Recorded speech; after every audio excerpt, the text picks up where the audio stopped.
We're here with Professor David Yermak, a colleague at NYU Stern who chairs the finance department and also leads our fintech specialization and is also our first three-time guest. So congratulations, a nice moment for you. It's an honor. Okay, what a thrill, right? So David is our resident expert on crypto and blockchain. Give us an update on what's happened in the market over the last 30 or 45 days. You've seen a general rise in the market. Bitcoin is now flirting with the $10,000 market price again. What was the low? It went down to 6,000 or 5,000? Yeah, it's risen about a third since earlier in the year. It's, you know, if you had bought it, say, at the end of January, you have a really nice profit on your hands for the last 3 months or so. Yeah. And we've had a lot of regulatory activity that has gone on in Washington with the SEC thinking about exactly how big of an umbrella they want to try and fit over this space, how much of it is really covered by the securities laws, and something of a turf war with the CFTC, which wants to regulate these things perhaps as commodities under certain circumstances. So regulatory clarity has been a long-sought goal of almost everybody in the space, and we're seeing at least some movement in that direction, but it's far from certain what the courts will think of this when inevitably there's litigation, and ultimately Congress will probably end up having to write new laws to cover what's really a new type of property. And we also saw Goldman has made some big announcements around crypto, right? They intend to trade some private futures that will be a type of derivative, and I think really many of the big asset management firms are getting enough inquiries from their clients that they're looking for ways that they can offer these products without going over tripwires on the compliance side that might implicate some of their other product lines. But I think you're seeing a demand-led entry of some of the bigger players on Wall Street who are trying to meet the needs of their customers by offering these in different portfolios, different derivative forms, and so forth. And probably the biggest news was Buffett and Charlie Munger. And how do they feel about Bitcoin? They don't like it, and they've been very consistent over time at finding increasingly pejorative language. At the Berkshire Hathaway annual meeting, Buffett said that owning Bitcoin was rat poison squared. Squared, that's the key. And rat poison squared. And Charlie Munger said that trading cryptocurrencies is just like dementia. And they don't see much of a role for this. Buffett has always said that he doesn't like to invest in what he doesn't understand, and it seems that he's sticking to that with the cryptos. But they're comfortable commenting on what they don't understand. Yes, they're comfortable trashing it. So talk to us, we were talking a little bit about some of these new coins and what some of the developments there. One of the more interesting classes are the so-called stable coins, where people are trying to create coins that replicate real assets or real currencies in the economy. So there's something called Tether that's been in the market since the middle of last year, and a Tether is supposed to keep a fixed value of $1 per Tether. And there's another one now called Basis that has a similar objective. It wants to be stable, really as a substitute for the US dollar, but a somewhat different trading strategy in the background that's meant to keep the value stable. So buy it when it comes below $1, sell it when it goes above $1, and just keep it. It's almost like the Bank of England trying to support the pound at a certain level. It's exactly what central banks do to try to peg the value of their currencies to one another. So you may remember a few years ago, the Swiss central bank put a ceiling on how much the Swiss franc could rise against the euro. For years, the Hong Kong central bank has pegged their currency to the US dollar. Doesn't that always end poorly? There are famous episodes like in Argentina in the 1980s and 90s. They ran what was called a currency board to try to fix the Argentine peso to the dollar. Eventually, you run out of money. To support it, Yeah, if you make a commitment that we'll buy as many as we need to, sooner or later you need to buy more than you can afford, and these things tend to collapse and end rather badly. Now, the guys at some of these crypto coins, and there's actually quite a few of the stable coins now, they claim to have algorithmic strategies that will execute themselves automatically. And I think these things often work under normal market conditions. But when conditions get extreme, there's a lot of volatility, a lot of underlying movement in the market. That's sort of when you need the stability the most, but when people are least likely to be able to afford it. So it's far from clear. We'll need a long period of time to see if these things really can hold their value. But this is the marketing pitch, that they see a need for these kinds of tokens to provide liquidity and just a benchmark for other things to go against in the crypto economy. And so there's been a lot of enthusiasm for this. Some people are trying to tokenize gold, or you could think about doing this even for shares of stock or many other currencies besides the US dollar. So this might turn out to be an interesting market space where you can replicate existing assets but get out from under the ordinary regulatory burden that comes with owning and distributing them to customers. So if the interesting thing you said there was that it would be like the dollar, but skirt the regulatory hurdles you get from transferring dollars. Does that mean you don't have to report to the IRS, so there's no red flag when you deposit $10,000 somewhere else, or you send $1 million offshore? What does that mean? What your obligations are to report is very much a gray area, and there are lots of different points of view. I think there are existing laws that certainly could be interpreted in one country or another that you would have reporting obligations. But I think the attraction in many of these assets is that either people believe that the authorities can't see them or won't take an interest in them, or that in fact they're so different from the underlying thing that they're trying to mimic that maybe the same obligations don't kick in. There's a lot that the regulators are going to have to do to catch up with this. It's very challenging, not just in Washington, but in every capital around the world, that you have a new form of digital instruments that just don't fit well into the securities laws or the banking laws or the tax laws. And even if you could write laws that capture these things, the way you chase them down in these virtual forms that they take and the way you might enforce laws against them and punish the people in charge, it's very difficult to see how that would work the same way, because this stuff doesn't exist physically. It exists in the cloud in virtual space.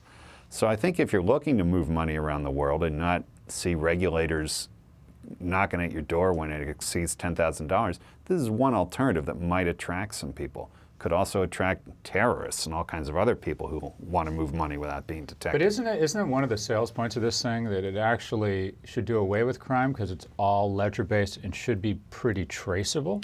I think in theory this is correct, that you've actually got a blockchain that is a record of every transaction ever, and this makes it really quite hard to hide, that your whole history is there. Even if today they don't know what you've done or who you are, they have all the time they need to kind of try and invert this and figure it out. But I think you're going to see an arms race between cryptographers who are selling anonymity in the form of blockchains that have super encryption and these zero-knowledge proofs and various other features. And you'll see consulting firms go into business to try to unravel these things and deliver up to the authorities who really is controlling these wallets and who's really moving the money. I think, clearly you've already seen the opening of an arms race in this little corner where some groups think you can use this technology to hide. Other groups think it's kind of a trap that the government can lure people onto these platforms and then see exactly what they're doing. There is kind of a high road and a low road. You see a lot of people doing voluntary compliance and just putting up their hands and saying, we agree we're securities, show Let's us do it. So which box do we check. Along those lines, initial coin offerings, you say there's a flight to quality.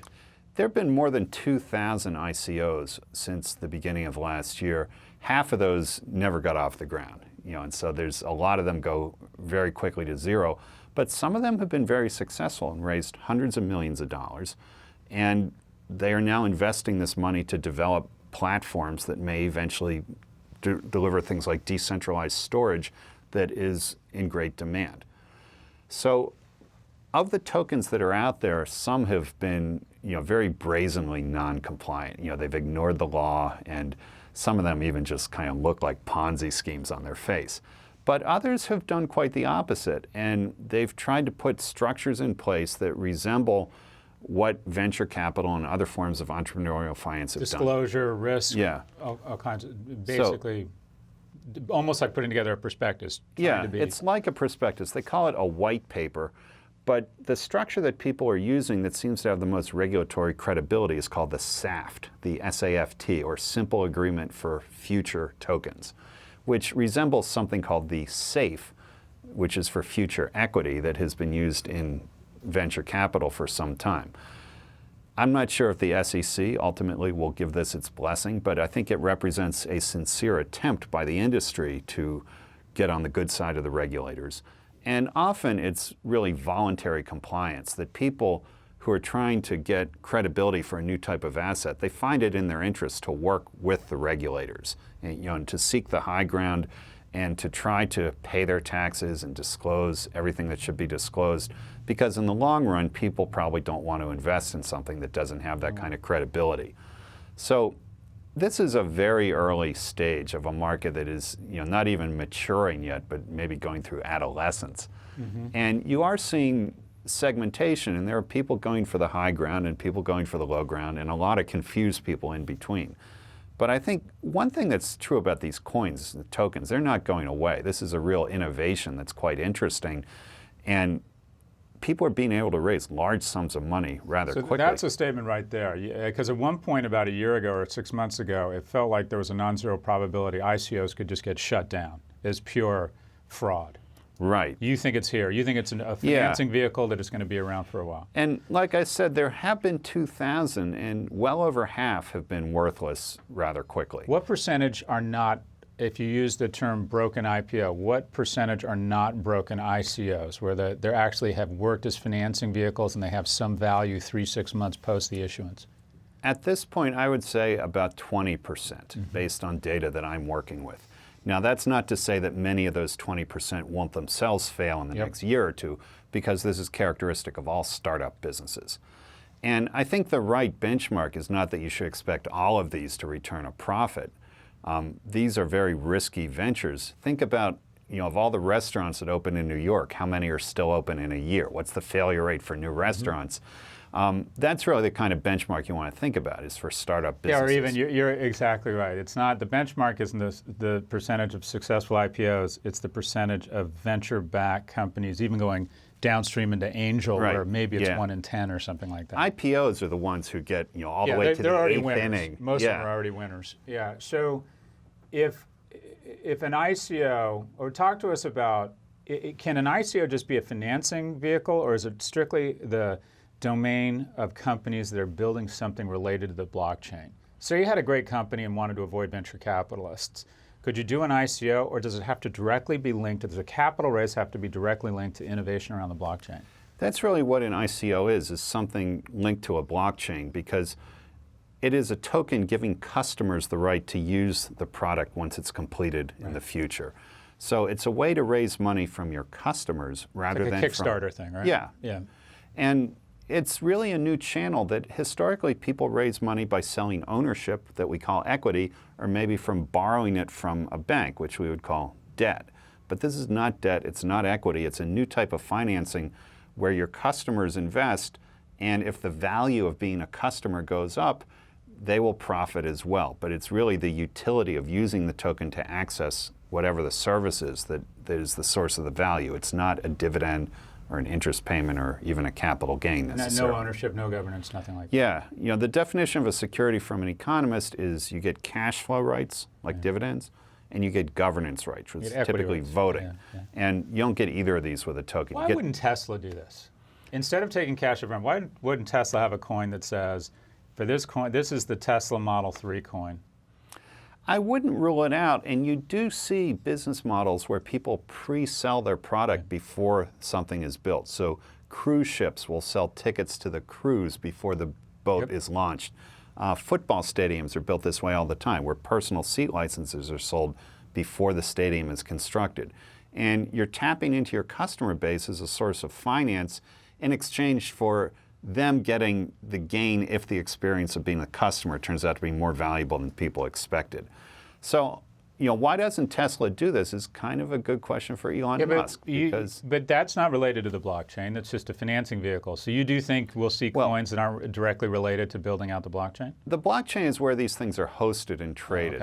And I think that's the exchange. Yeah, one thing that you need is some controlled scarcity. So most of these tokens are created by way of smart contract, where you can make a credible position or credible commitment through the software that you won't create more tokens and dilute the ones that are already out there.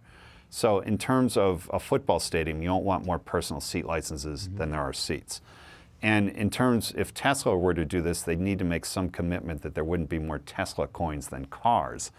And one way to do that, in fact, is to host them on a blockchain where the issuance protocol is very transparent. And so if they actually tried to dilute the market, you would be able to see it happening and complain. But what additional guarantees? I serve on public company boards. We can issue additional stock with the board approval. And granted, the stock might go down because an analyst will say this, or your stock's about to become diluted. But why do coins necessarily, is it a trust thing to come out of the gates and say, we're going to tie this to some sort of finite or limiting mechanism? Because you can issue more stock. A company can issue more stock. It's not so easy with these tokens because they are in the form of smart contracts. And what this is a computer program that contains all the constraints and variables. And one of the things that appears in every token smart contract is a limit on how many there could ever be.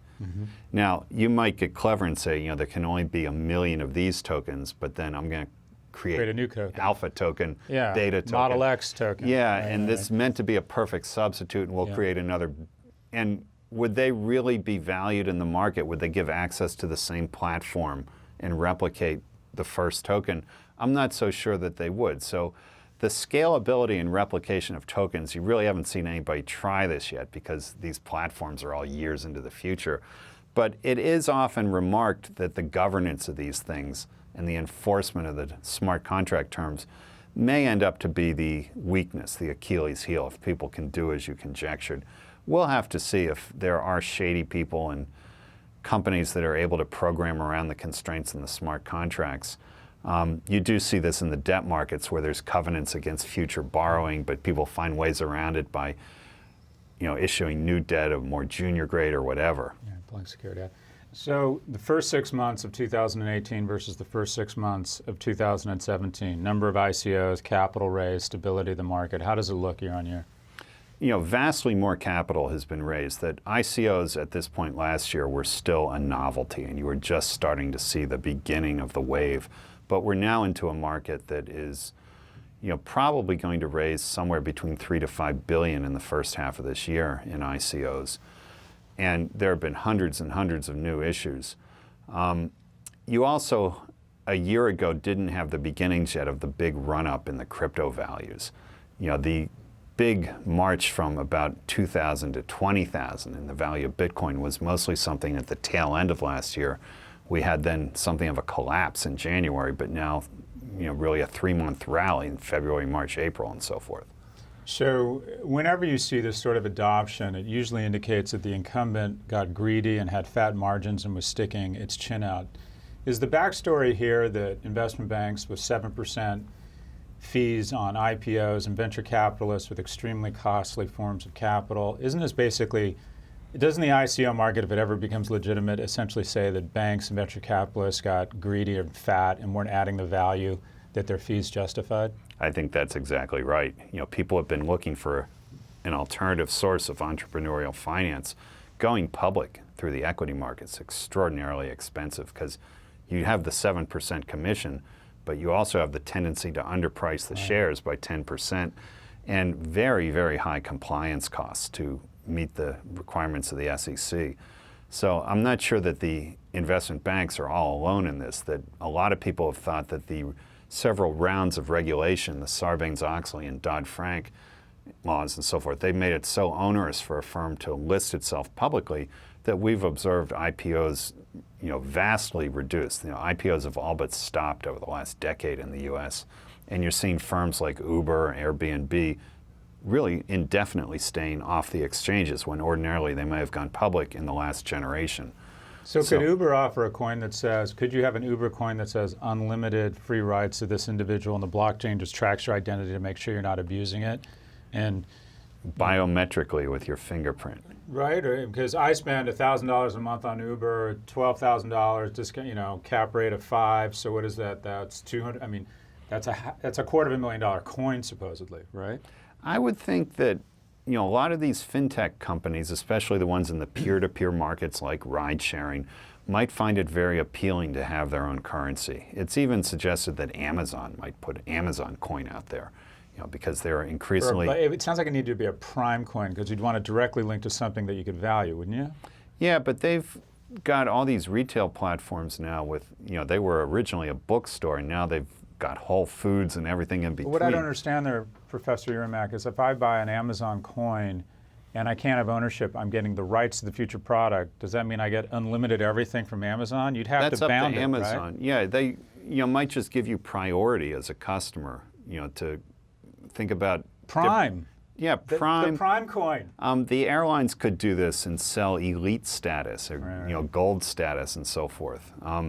I think that you're going to see some innovation in the business and revenue models, and that for the very big media companies, having their own currency, especially since they're multinationals, might be very It just attractive. feels like it's so ripe. It seems to me you want to attach it to a recurring revenue charge stream so people feel like they can value it.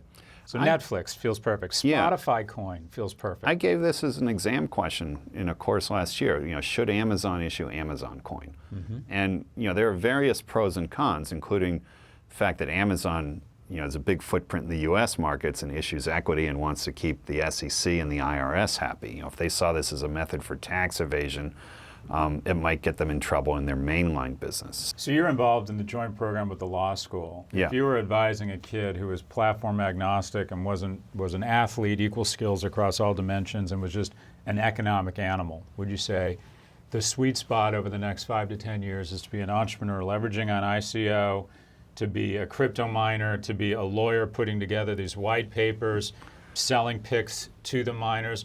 Where do you think on a risk-adjusted basis the best place to play is if you're young and your most valuable asset is your human capital and you want to make an investment in this space? I think all the things you listed are possibilities, but the lawyers are going to be very busy. Yeah, it feels that way. I had underestimated the need for lawyers, although this is why we started our course, was to train lawyers to help write the regulation. But it seems like there are so many novel legal questions that you see the law firms starting up big crypto blockchain practices.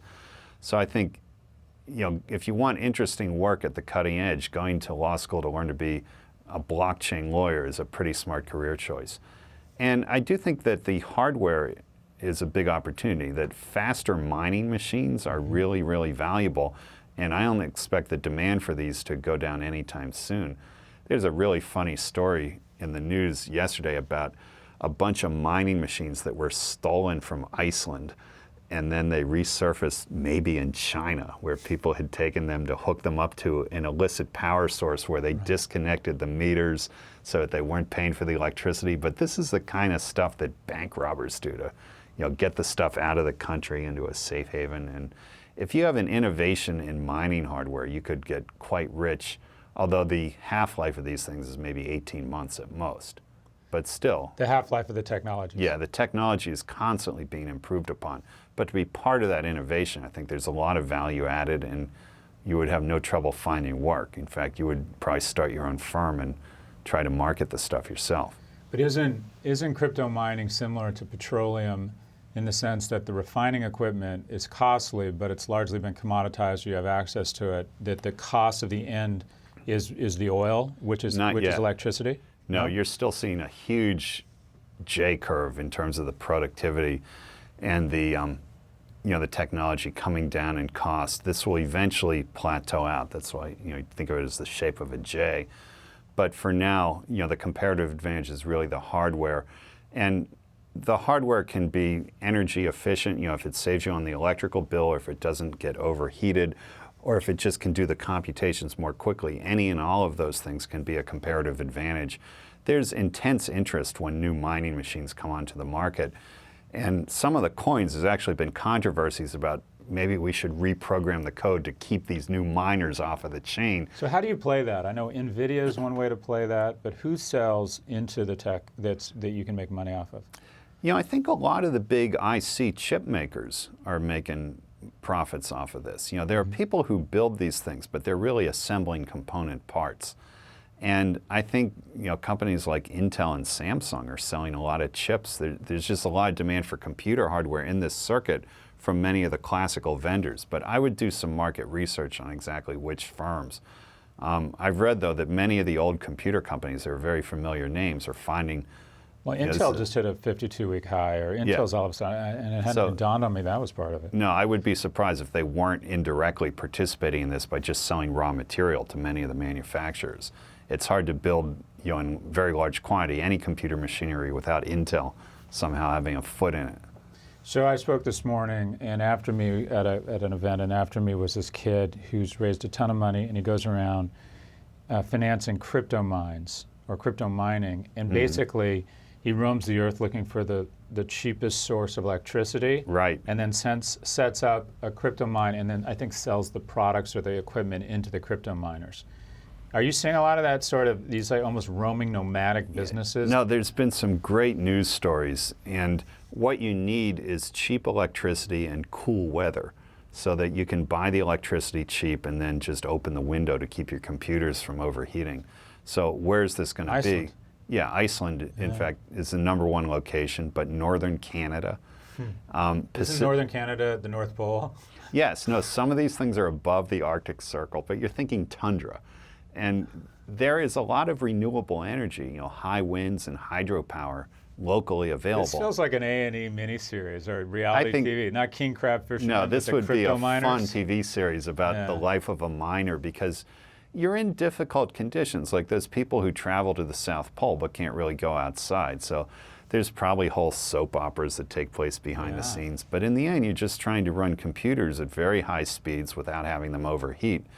And it turns out that the optimum conditions for this are far from civilization. The further north you go, the easier the conditions become. So last thing, Professor Yermak, and you're you reek of integrity and you don't like to make predictions, but I want to ask if there's any predictions you'd be willing to make. If Bitcoin end of year, do you see it, if you had to pick higher, lower, or the same, any gut for it right now? My gut from day one has been that this thing is incredibly overvalued. I can't believe Incredibly overvalued. Yeah, and I've been wrong about this. So don't take my advice. But that's your gut. Your gut is it's overvalued. Yeah, and I get asked all the time, how many Bitcoins do you own? And it's like 0. Are you kidding me? Yeah. This is really, really risky. It's hard to know if something's going to go up or down, but I'm pretty comfortable predicting that the ride will be a wild one, because volatility has been very characteristic of these assets from day one. And there was a period of a couple of years where the volatility was trending down, but in the last year it's exploded again. And I think that this is not for the faint of heart.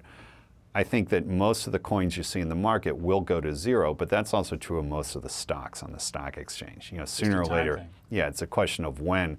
There will be a few, though, that are going to be very, very successful. And if people have the insight to identify those today, they are very good investments, but very hard to know what they are. Even if crypto and Bitcoin isn't the success tangibly that we think it might be, isn't it likely we're going to see a major erosion in value among traditional financial services firms just because of the threat? Yeah, and the blockchain technology makes many of the people who work in these organizations unnecessary. Blockchains are a real breakthrough in record keeping. They are a self-auditing ledger. So anyone whose job is keeping track of things, and this would be most auditors, most bankers, the people at the clearinghouse on the stock exchange, I think those jobs won't exist a generation from now. So are you bearish on financial services from a valuation standpoint? I would not be going long these firms unless you think that they will magically transition themselves into new modern organizations, but given the regulations they face, that seems very unlikely. And does anyone stand out as being really aggressive around? I mean, they're smart people with a lot of capital. Someone told me Bank of America was turning into, a tech firm, that they are making huge investments. They're trying, this. yeah. I think they've gotten far past the denial. And even at JP Morgan, where the CEO said that Bitcoin was a fraud, there's an awful lot of blockchain stuff going on in the guts of the organization. But whether they can reinvent themselves quickly enough and whether the regulators will permit this, I think is an even bigger question. And I think what is likely to happen is that financial services will be encroached upon by people like telecom industry, who can get into the payments business and already have, by media companies, by people like Google and Apple and so forth, who will, like vultures, pick off the profitable parts of the business and leave the low-cost, low-margin stuff for the banks. And what's happened to our enrollments or applications for the fintech specialization at Stern? I think I know the answer. Yeah, there's a lot of demand. We continue to add courses and look for new faculty to teach these topics. And we're just going through the course lottery right now for next year. But I'm offering 2 sections of my course instead of 1, which it's been up till now. And I think we'll be adding more and more courses. And the demand is there? Oh, yeah. Recruiters want to hire these kids? Yeah, and still, it's a lot of the old firms, though, they're looking to hire in these new wildcat divisions. So, JP Morgan may be recruiting software engineers and big data people as opposed to MBAs. But the recruiting profile has changed. That our biggest recruiter today is Amazon. Yeah. And it used to be Citi. 14 kids in my class Tuesday night. 14 kids are going to Amazon. And Amazon, if they're not thinking of themselves as a finance company in some way, shape, or form, are missing the point. I'm sure that they're... Yeah, but what aren't they? What kind of company aren't they at this point? Professor David Yermak, head of our FinTech specialization at NYU Stern and chairs the Department of Finance at Stern. Thanks very much, David. Thank you, Scott. Where you from?